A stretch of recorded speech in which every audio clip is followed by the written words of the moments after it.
आज हम जिस हिमालय को दुनिया की सबसे ऊंची पर्वतमाला मानते हैं, वो हमेशा से ऐसा नहीं था।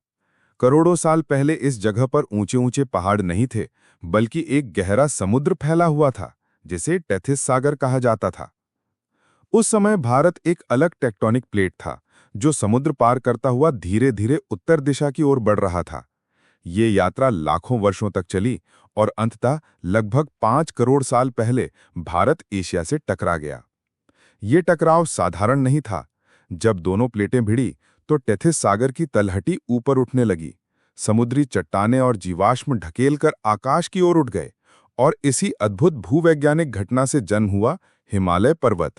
सोचिए, जो जीव कभी गहरे समुद्र में थे, उनके निशान आज हिमालय की ऊंची चोटियों पर मिलते हैं।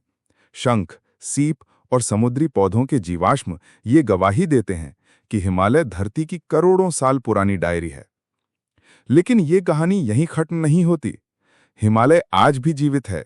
धरती की प्लेटें अब भी हिल रही हैं और इसी वजह से ये पर्वत हर साल लगभग 5 मिलीमीटर ऊंचा हो रहा है।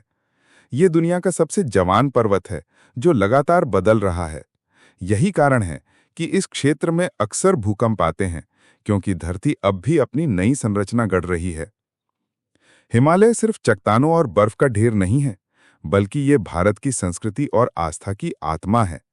गंगा, यमुना और सरस्वती जैसी नदियां इसकी गोद से निकलती हैं और करोड़ों लोगों को जीवन देती हैं। बद्रीनाथ, केदारनाथ और कैलाश जैसे तीर्थ स्थल इसकी गोद में बसे हैं। हिमालय ने भारत को न केवल भौगोलिक पहचान दी, बल्कि धार्मिक और आध्यात्मिक आधार भी दिया। लेकिन आज हिमालय खतरे में है। जलवायु परिवर्तन और बढ़ते प्रदूषण ने इसके ग्लेशियरों को पिघलाना शुरू कर दिया है। नदियों का प्रवाह बदल रहा है और यहाँ रहने वाली अनगिनत प्रजातियां संकट में हैं।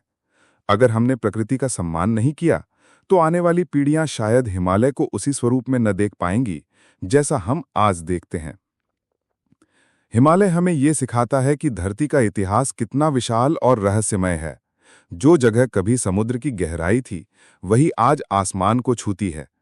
इसकी हर चोटी, हर पत्थर, हर जीवाश्म हमें ये संदेश देता है कि हम करोड़ों साल पुरानी कहानी है। हमें बचाना तुम्हारी जिम्मेदारी है।